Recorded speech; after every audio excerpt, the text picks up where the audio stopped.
आज अष्टमी का दिन भी है, शारदीय नवरात्रों का नवमी का दिन भी है और कल दशहरा है। दशहरे के दिन रावण को जलाया जाता है। ये कहते हैं कि इस दिन असत्य पर सत्य की जीत हुई थी। तो ये रावण को जलाकर क्या दिखाना चाहते हैं? हम पिछले कई हजार साल से रावण को जलाते हैं, उसके बावजूद भी इस क्षेत्र के अंदर जो व्यभिचार हो रहे हैं, दुष्कर्म हो रहे हैं, अत्याचार हो रहे हैं या पब्लिक पर परेशानी आ रही है, उसके बावजूद वो बढ़ती जा रही है। रावण के नाम को, रावण जैसे एक दुराचारी को ख़त्म किया जाता है, फिर भी हम या हमारे बीच में समाज में लोग ऐसे ही बने रहते हैं।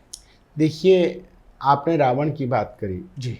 अगर हम रावण की बात करें, व्यक्ति विशेष रावण, तो रावण बहुत विद्वान था जी, प्रकांड था, महाशिव का परम भक्त था जी, ब्रह्मा जी का परम भक्त था। तो वो व्यक्ति जो शिव का भक्त हो वो गलत नहीं हो सकता, जी, ब्रह्मा जी का भक्त हो वो गलत नहीं हो सकता। जो आप बात कर रहे हैं कि रावण को जलाया जा रहा है, ये एक मिथ्या है। मैं रावण को जलाना सही नहीं मानता।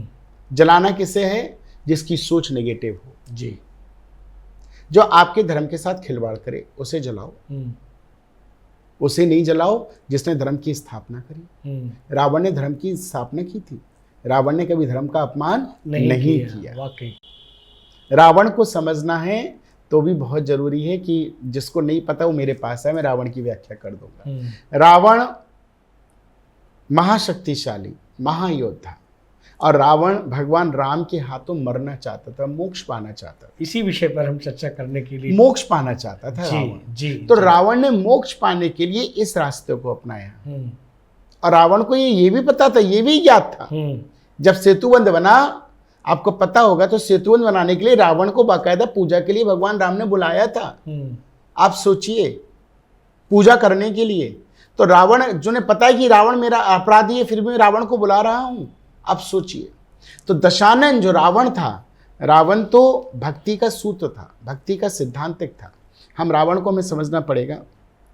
और रावण को, जैसे मैं ब्राह्मण हूं, मैं कभी भी रावण को जलते हुए नहीं देख सकता, ना मैंने कभी देखा है और ना मैं कभी रावण को जलते हुए देखूंगा। कुछ चीजें शुरू से चली आ रही, कोई प्रोपेगेंडा हो गया है कि सत्य पर असत्य, असत्य पे सत्य की जीत।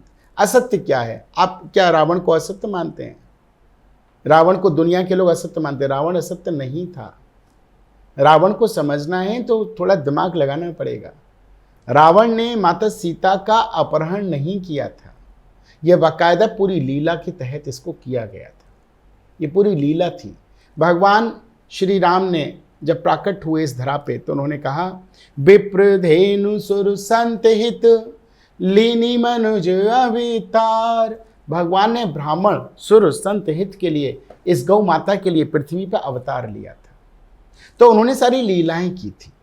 उन लीलाओं को समझने के लिए उन्होंने क्या किया, उसमें करेक्टर, भगवान से किसी ने कहा कि भगवान आप अच्छे और बुरे दोनों प्रकार के लोग आते हैं। नारद जी ने ही कहा ब्रह्मा जी से। ब्रह्मा जी बैठ गए ध्यान लगाते हुए, तो ब्रह्मा जी से बोले कि पिताश्री आप किसका ध्यान कर रहे हैं? बोले मैं उसका ध्यान कर रहा हूँ जो परम तत्व है, जो जिसने मुझे बनाया। अच्छा, बोले आपको भी किसी ने बनाया? बोले हाँ। बोले नहीं, सृष्टि तो आपसे चली है, आप भी सृष्टि की रचना है, तो आपको किसने बनाया होगा? तो बोले नहीं, मुझे भी बनाया। बोले किसने बनाया है? बोले ये मुझे भी नहीं पता। तो इसको पता लगाने के लिए ब्रह्मा जी ने क्या किया, जिस कमल के ऊपर बैठे थे उसी कमल की नीचे डाली में घुस गए, और घुसने के बाद नीचे जाके देखे किसने मुझे बनाया है। तो जब वो नजर नहीं आया तो बाहर आ गए।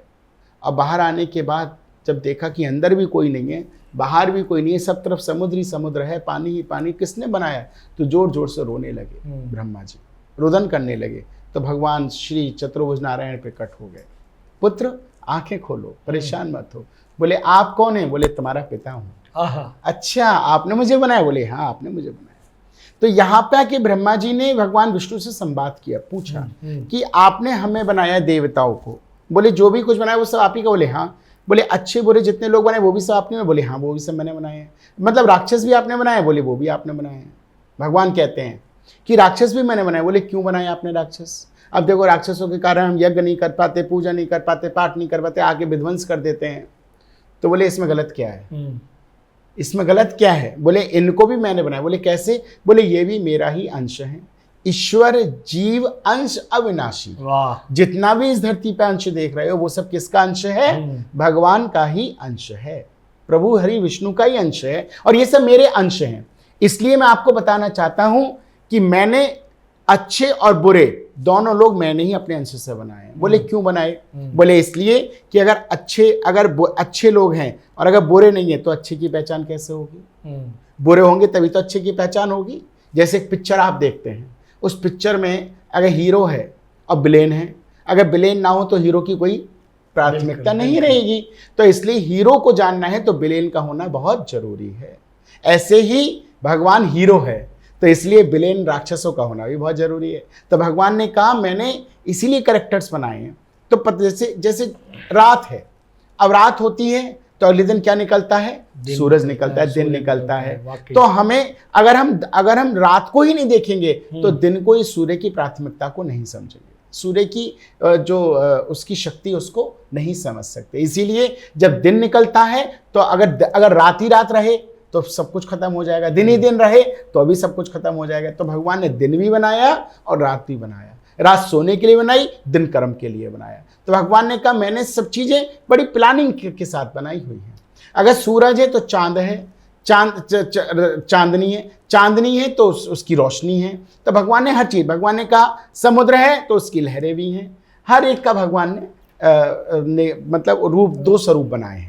हर एक का दो शब्दों से बनाया है, ऊर्जावान और बिना ऊर्जावान। हाँ। तो भगवान ने एक बार ये भी व्याख्या की कि जैसे मान लीजिए हम क्लास में बैठे हैं और क्लास के अंदर मान लो 40 बच्चे हैं, लेकिन वो पहले मित्र हैं, सब मित्र हैं। तो उन्होंने क्या किया कि चलो आज खो खो खेलेंगे इंटरवल में। जब खो खो खेलने बैठते हैं तो क्या करते हैं? तो दो पार्टी बनाते हैं, एक पक्ष एक विपक्ष। अगर दोनों में पक्ष विपक्ष नहीं होगा तो खेल का मजा ही नहीं आएगा, जीत हार का पता ही नहीं लगेगा। कैसे पता चलेगा? तो जीत हार का अगर पता लगाना है तो अच्छे और बुरे दोनों लोगों का होना बहुत जरूरी है। और ये सब मेरे ही द्वारा बनाया गया। वाह वाह वाह, ये भगवान ने बताया। बहुत अच्छी बात है। तो इसीलिए भगवान ने राक्षस भी बनाया, देवता भी बनाए। बिल्कुल। तो इंसान को सुख भी बनाया तो दुख भी बनाया। आप सोचिए, भगवान ने हर चीज का एक सामंजस्य बना के चला है। बिल्कुल कि दुख आएगा तो सुख का अनुभव होगा, सुख आएगा तो दुख का अनुभव होगा। तो ये सब तो तुम्हें अनुभव करने की चीजें हैं। तो इसलिए आप अनुभव करो और अपने जीवन को संघर्ष की भांति संघर्ष करते रहो और लड़ते चलो और जीवन को आनंद पूर्वक जीते रहो। यही यात्रा है जीवन, यही एक यात्रा है जीवन। वाह वाह वाह, उतार और चढ़ाव, वाह, ये तो आते ही रहते हैं। बिल्कुल। ये वीडियो YouTube पर देख रहे हैं तो हमारे चैनल को सब्सक्राइब करें और बेल आइकन को दबाना ना भूलें। अगर आप Facebook पर ये वीडियो देख रहे हैं तो हमारे पेज को लाइक करें।